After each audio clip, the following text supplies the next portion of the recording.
In our community, the device that we've sent home is often the only computer in the home. What we noticed when we started to roll out the program is those resources weren't in households and in families. So in fact, not only have we provided a device for students, we've really provided a device for families. One of the benefits I've seen with my daughter having her own laptop is she's been really motivated to work at home. And the first thing she'll do when she gets home is set up her laptop and do her homework.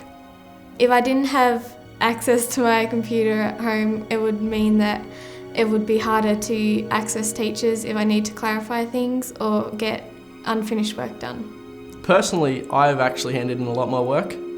I didn't have the highest attendance. If I was sick, I wouldn't be able to hand in work or know what I was doing, but now it's all on Compass and I can hand it in, print it off, do it at home.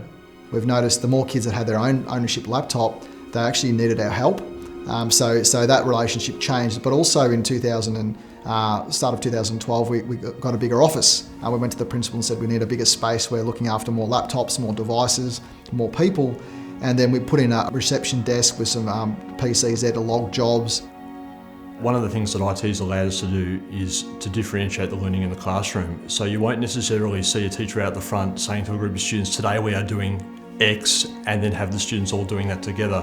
Quite often, the teacher will say, available to you today are a number of resources, a number of tasks, picks the one that's appropriate to you and work on that today, and then you'll see the teacher working around the classroom, almost teaching as an intervention. So they're saying, I see a student not learning here, I'm going to go and see if I can help move that student along.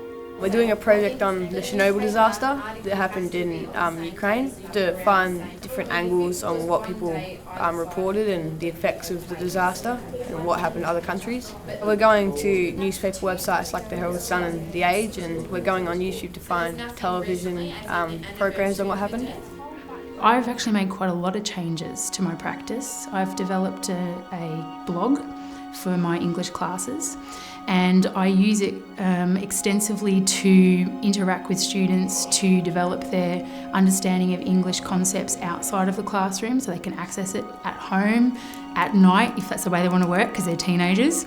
They can hook it up to their phones, they can read other people's blogs, they are able to access it at any time, and it allows me to communicate things like YouTube clips, images, and make those things accessible to them. I can participate more when I have my device at home and at school.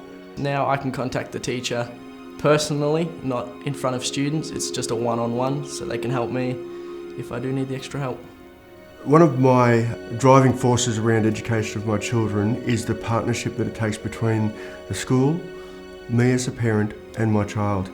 And what this whole program and what IT's done generally is enabled that partnership. It's given that partnership a tool to strengthen it.